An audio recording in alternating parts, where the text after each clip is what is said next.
Explore India with विकास में आपका स्वागत है। आज हम आगरा, मथुरा, वृंदावन ट्रिप के बारे में बात करेंगे। ताजमहल इंडिया के आगरा शहर में स्थित एक वर्ल्ड हेरिटेज मकबरा है। इसका निर्माण मुगल सम्राट शाहजहां ने अपनी तीसरी पत्नी मुमताज महल की याद में कराया था। गौरतलब है कि ताजमहल को देखने 70 से 80 लाख भारतीय तथा विदेशी पर्यटक प्रतिवर्ष आगरा आते हैं। इसी से आप अंदाजा लगा लीजिए कि ताजमहल का पर्यटकों के मन में कितना क्रेज है।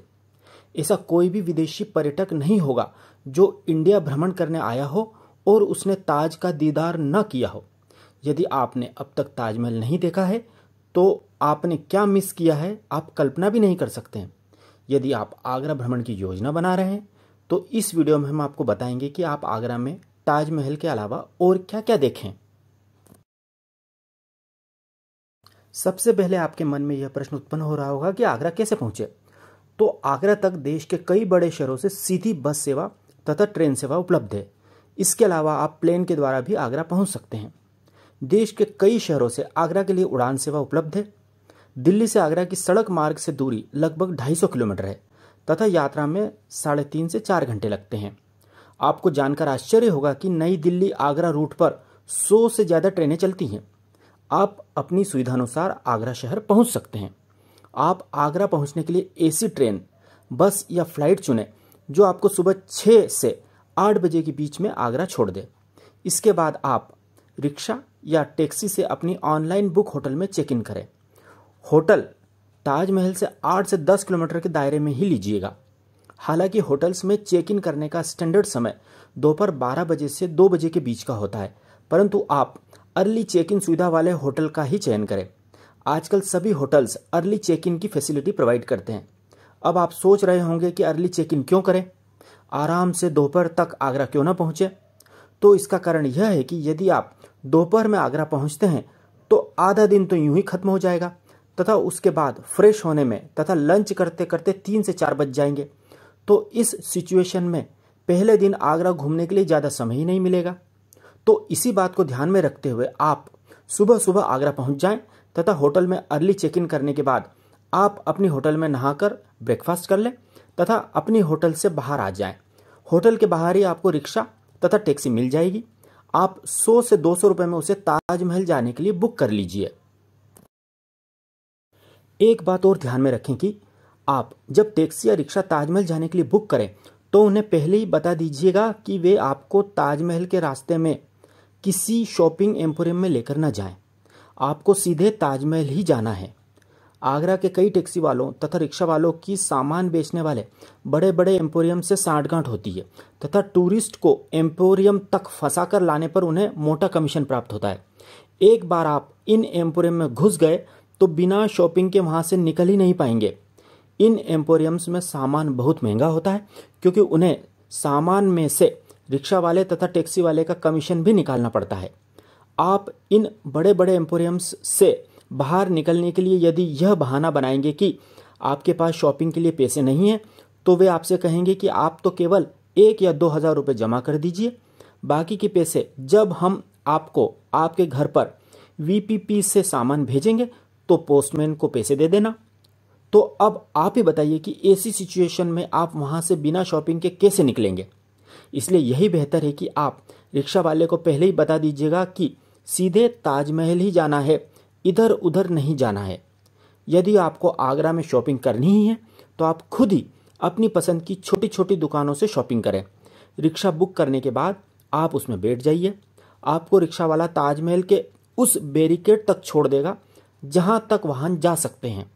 उसके बाद आपको पैदल पैदल ताजमहल के टिकट काउंटर तक जाना होगा। ताजमहल में भारतीय पर्यटकों के लिए प्रवेश शुल्क अर्थात टिकट 50 रुपये और विदेशी पर्यटकों के लिए 1100 रुपये है।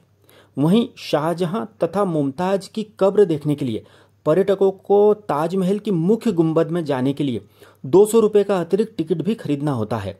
इस प्रकार आपको ताजमहल का पूरा दीदार करने के लिए प्रति व्यक्ति 250 रुपये का टिकट लेना होगा।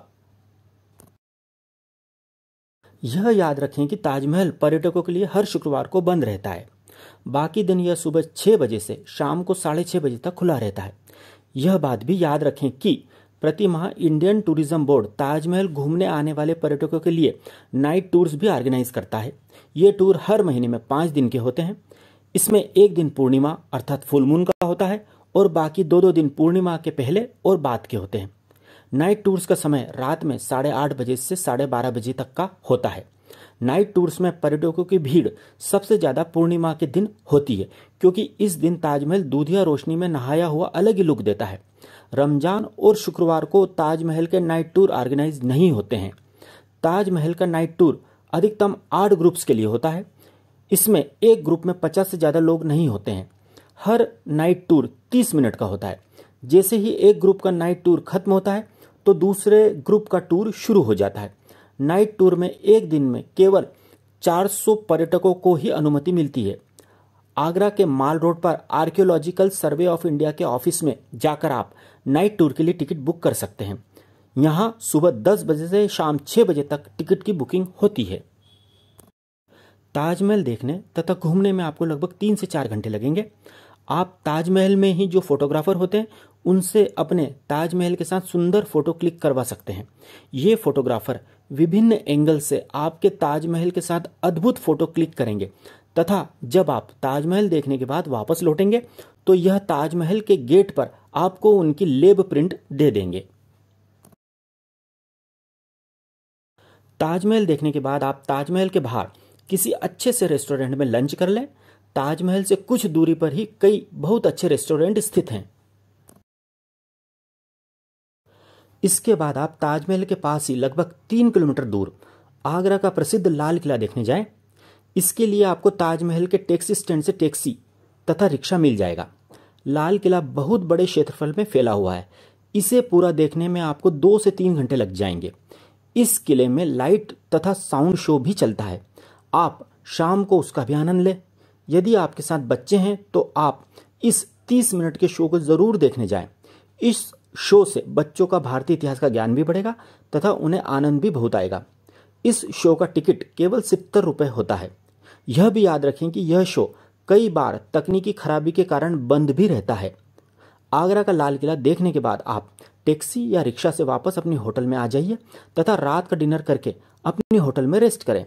इस प्रकार आगरा में आपका पहला दिन समाप्त होता है। दूसरे दिन आप अपने होटल में ब्रेकफास्ट करें तथा फतेहपुर सीकरी तथा आगरा के अन्य मॉन्यूमेंट्स देखने के लिए होटल से या होटल के बाहर से टैक्सी बुक करें। होटल रिसेप्शन से टैक्सी बुक करेंगे तो वह आपको थोड़ी महंगी पड़ेगी, इसलिए यदि पैसे बचाने का मन हो तो होटल के बाहर कई टैक्सी वाले खड़े रहते हैं। आप उनसे बार्गेन करके रीजनेबल रेट पर दिन भर के लिए टैक्सी बुक कर लीजिए। फतेहपुर सीकरी आगरा से लगभग 30 किलोमीटर दूर है। वहां तक पहुंचने में आपको 1 घंटा लग जाएगा। फतेहपुर सीकरी में आप सबसे पहले बुलंद दरवाजा देखने जाइएगा। यह पूरे विश्व का सबसे ऊंचा प्रवेश द्वार है। इसके बाद आप फतेहपुर सीकरी में स्थित जामा मस्जिद, जोधाबाई का महल, पंचमहल, दीवाने आम, दीवाने खास आदि मॉन्यूमेंट्स का भ्रमण करें। ये सभी मॉन्यूमेंट्स आसपास ही हैं। इसके बाद आप फतेहपुर सीकरी में ही किसी रेस्टोरेंट में लंच कर लें। लंच करने के उपरांत आप वापस आगरा के लिए प्रस्थान करें। रास्ते में आप राधा स्वामी व्यास का प्रसिद्ध दयाल बाग, अकबर का मकबरा, एतमाद उद्दौला का मकबरा, मेहताब बाग, अंगूरी बाग, चीनी का रोज़ा आदि जगह विजिट करें तथा उसके बाद आप अपने होटल में आकर डिनर करें तथा रेस्ट करें। इस प्रकार आगरा में आपका दूसरा दिन समाप्त होता है। तीसरे दिन आप जल्दी से नहाकर तथा ब्रेकफास्ट करके होटल का बिल पेमेंट करके चेकआउट करें तथा होटल के बाहर से टैक्सी करके एयर सफारी सेंटर पहुंच जाएं। आगरा में कई कंपनीज एयर सफारी कंडक्ट करती हैं। एयर सफारी के तहत आपको हीलियम गैस से भरे गुब्बारे में लगी गोल बास्केट में बैठाकर आसमान में लगभग 250 मीटर ऊपर तक उड़ाया जाता है। यह हीलियम बलून ग्राउंड पर एक मजबूत हेवी केबल से बंधा होता है जो कि मोटर से ऑपरेट होती है। गौरतलब है कि यह helium balloon air safari hot air balloon ride से पूरी तरह अलग होती है। जहां हॉट एयर बलून में आपको गर्म हवा के द्वारा बहुत ज़्यादा ऊंचाई तक उड़ाया जाता है, वहीं इस हीलियम एयर सफारी में हीलियम बलून को केबल से बांधकर कंट्रोल्ड तरीके से कम ऊंचाई तक उड़ाया जाता है। परंतु इस helium balloon air safari ride में भी काफ़ी हद तक हॉट एयर बलून राइड जैसा ही आनंद आता है। हीलियम बलून एयर सफारी में 8 से 16 लोग एक साथ बलून की बास्केट में बिठाए जाते हैं। बलून जब ऊंचाई पर जाता है तो वहां से पूरा आगरा शहर तथा दूर ताजमहल भी दिखाई देता है। आपको 250 मीटर की ऊंचाई पर कुछ देर रोककर फिर केबल द्वारा बलून को नीचे उतार लिया जाता है। यह पूरी राइड 30 मिनट की होती है, जिसमें से शुरू के 10 मिनट बास्केट में बैठने में तथा सिक्योरिटी चेक तथा हार्नेस बांधने में लगते हैं। 15 मिनट की एक्चुअल राइड होती है तथा अंतिम 5 मिनट में आपको बास्केट से जमीन पर उतरने तथा हार्नेस उतारने में लगते हैं। इस राइड में सुरक्षा का भी विशेष ध्यान रखा जाता है। बास्केट में केवल उतने ही लोग बिठाए जाते हैं जितने की परमिशन होती है। इस राइड में बच्चों को बहुत आनंद आता है। यदि मौसम खराब हो तथा तेज हवा चल रही हो तो एयर सफारी कैंसिल हो जाती है। इस एयर सफारी का किराया एयर सफारी टूर कंडक्ट करने वाली अलग अलग कंपनीज में अलग अलग होता है, जो कि प्रति व्यक्ति 500 से 600 रुपए के बीच होता है। इस राइड की सबसे बुरी बात यह है कि इस राइड में आपको अपने साथ DSLR कैमरा नहीं ले जाने दिया जाता है। केवल आप मोबाइल कैमरा ही साथ में ले जा सकते हैं। इसका कारण यह है कि एयर सफारी कंपनी फ्लाइट में अपना एक प्रोफेशनल फोटोग्राफर आपके साथ भेजती है, जो कि आपके ऊपर आसमान में फोटो क्लिक करता है, जिसका चार्ज प्रति फोटो 150 रुपये होता है, जो कि बहुत कॉस्टली होता है। इस फोटो की प्रिंट नीचे मिलती है। इस राइड में आपको एक डिक्लेरेशन फॉर्म भी भरना पड़ता है कि यदि आपके साथ कोई दुर्घटना हो जाती है तो उसके लिए एयर सफारी कंपनी रेस्पॉन्सिबल नहीं है। एयर सफारी की पूरी प्रोसेस में आपको 1 से 2 घंटे का समय लगेगा। इसके बाद आप अपना सामान लेकर रिक्शा या टैक्सी से बस स्टैंड या रेलवे स्टेशन पर आ जाएं तथा मथुरा के लिए ट्रेन या बस पकड़ लें। आगरा से मथुरा, जो कि श्री कृष्ण की जन्म तथा कर्म भूमि थी, की दूरी सड़क मार्ग से केवल 60 किलोमीटर है तथा यात्रा में 1.5 से 2 घंटे का समय लगता है। मथुरा के बस या रेलवे स्टेशन पर उतरने के बाद आप रिक्शा या कैब से अपनी ऑनलाइन बुक होटल में चेक इन करें तथा इसके बाद अपने होटल में ही लंच कर लें। लंच के उपरांत आप टैक्सी या रिक्शा से वह स्थान देखने जाएं जहां पर भगवान श्री कृष्ण का जन्म हुआ था। जब भगवान श्री कृष्ण का जन्म हुआ था तो उनका जन्म मथुरा के राजा कंस के कारागार में हुआ था। आज उसी स्थान पर भव्य कृष्ण जन्मभूमि मंदिर स्थित है। इस मंदिर में दर्शन करने में आपको थोड़ा समय लगेगा, क्योंकि इस मंदिर में दर्शन के लिए भक्तों की लंबी लंबी कतारें लगी होती हैं।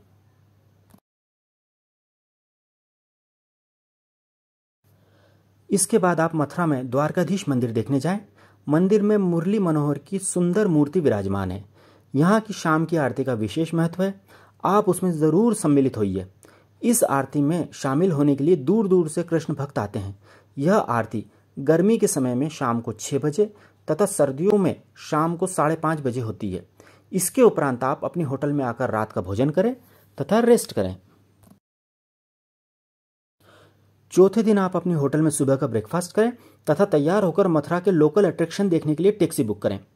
आप राधा कुंड, कंस किला, मथुरा संग्रहालय, कुसुम सरोवर आदि देखने जाएं। बीच में ही कहीं लंच कर लें। इसके बाद आप शाम को मथुरा के घाट देखने जाएं। इसके बाद आप यमुना नदी में नौका विहार करें। इस नौका विहार में आपको मंदिर तथा उनकी पानी में पड़ती रंगीन परछाई मंत्रमुग्ध कर देगी। इसके बाद आप अपने होटल में आकर डिनर करें तथा रेस्ट करें। अगले दिन अर्थात 5वें दिन आप होटल से ब्रेकफास्ट करके वृंदावन घूमने के लिए पूरे दिन के लिए टैक्सी बुक करें। मथुरा से वृंदावन की दूरी 14 किलोमीटर है तथा यात्रा में केवल 30 मिनट लगते हैं। मथुरा से वृंदावन के रास्ते में ही पड़ने वाला गोवर्धन पर्वत भी आप देखते हुए जाइएगा। वृंदावन पहुंचने के बाद आप सबसे पहले श्री बांके बिहारी मंदिर में दर्शन कीजिएगा। उसके उपरांत आप दाऊजी मंदिर देखने जाइएगा। इस मंदिर में श्री कृष्ण के बड़े भाई बलराम जी की प्रतिमा विशेष रूप से दर्शनीय है। इसके बाद आप भव्य इस्कॉन मंदिर देखने जाइएगा। इसके बाद आप किसी रेस्टोरेंट में लंच कर लें। जो भी वृंदावन आता है वह निधिवन का दर्शन किए बगैर नहीं लौटता है, इसलिए आप अब इस निधिवन के दर्शन करने जाइए। ऐसी मान्यता है कि भगवान श्री कृष्ण आज भी रात के वक्त राधा रानी के साथ रास रचाने निधिवन पधारते हैं। इसके बाद आप शाम को प्रेम मंदिर देखने जाइए। वृंदावन का प्रेम मंदिर अत्यंत भव्य मंदिर है। शाम को रंगीन रोशनी में नहाया हुआ यह मंदिर आपको मंत्रमुग्ध कर देगा। वृंदावन से वापस मथुरा लौटते समय आप मथुरा के लाल पेड़े, जो कि पूरे भारत में मशहूर हैं, जरूर खरीदिएगा। यह पेड़े बहुत ही स्वादिष्ट होते हैं। आप अपने परिवार तथा रिलेटिव्स के लिए मथुरा की यह मिठाई जरूर लेकर जाइए। इसके बाद आप किसी रेस्टोरेंट में रात्रि का भोजन करें। यदि रात्रि में मथुरा से आपके गृह नगर के लिए कोई कनेक्टिंग बस या ट्रेन हो तो आप होटल से चेकआउट करके अपने गृह नगर के लिए प्रस्थान करें। यदि ऐसा नहीं हो तो आप अपनी होटल में ही रात में विश्राम करें तथा सुबह ब्रेकफास्ट करके अपने गृह नगर के लिए बस या ट्रेन पकड़ लें। इस प्रकार आपकी यह यात्रा संपन्न होती है। इस यात्रा से जुड़ी जो बातें आपको याद रखनी है वो इस प्रकार है। आप आगरा में टैक्सी वालों द्वारा आपको मूर्ख बनाकर किसी बड़े एम्पोरियम में ले जाने से बचने का प्रयास करें, अन्यथा आपका ठगा जाना तय है। नेक्स्ट है, आगरा में जो मार्बल का सामान बिकता है उसे तभी खरीदे जब आपको मार्बल की सही पहचान हो, अन्यथा आपको प्लास्टर ऑफ पेरिस, चूना पत्थर या नकली मार्बल का सामान बहुत अधिक दामों पर बेचकर आपको ठग लिया जाएगा। नेक्स्ट पॉइंट है, मार्बल का सामान हाथ में लेकर न देखें तथा अपने बच्चों को भी उससे दूर रखें, क्योंकि कभी कभी कुछ लालची दुकानदार जानबूझकर आपके हाथ से सामान गिरवा देंगे तथा उसका पेमेंट आपको करना पड़ेगा। नेक्स्ट है, आगरा के प्रसिद्ध पेठे तथा मथुरा के पेड़े आप किसी बड़ी दुकान से ही खरीदें, क्योंकि वहाँ वह ताजे मिलेंगे, जैसे पंछी पेठे वाला आदि। इस यात्रा में आपको टैक्सी वालों से बहुत ज़्यादा मोलभाव करना पड़ेगा, अन्यथा आप ठगा सकते हैं। आगरा में जेब कतरों से भी सावधान रहें। हीलियम बलून एयर सफारी करते समय अपना तथा अपने परिवार की सुरक्षा का विशेष ध्यान रखें। मौसम खराब हो तथा तेज हवा चल रही हो तो चाहे कोई भी कहे, आप एयर सफारी मत करिएगा, क्योंकि तेज हवा में बलून बहुत ही ज़्यादा खतरनाक तरीके से इधर उधर हिलता है तथा इस दौरान दुर्घटना हो सकती है।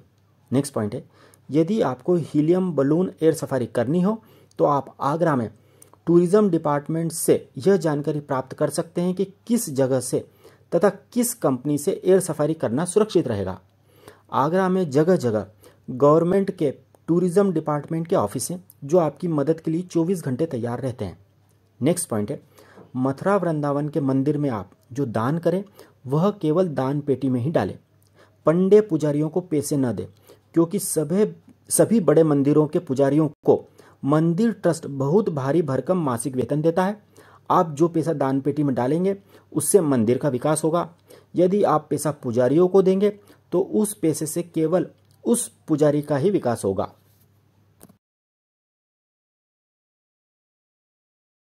अब हम 5 दिन की इस आगरा मथुरा वृंदावन यात्रा के अधिकतम कुल खर्च की बात करते हैं।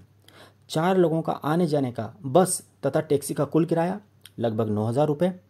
4 लोगों का 5 दिन का होटल का किराया 7,000 रुपये।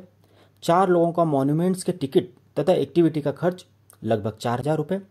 4 लोगों का 5 दिन का भोजन का खर्च लगभग 10,000 रुपये। 4 लोगों का आगरा मथुरा वृंदावन यात्रा में 5 दिन का अधिकतम कुल खर्च लगभग 30,000 रुपये।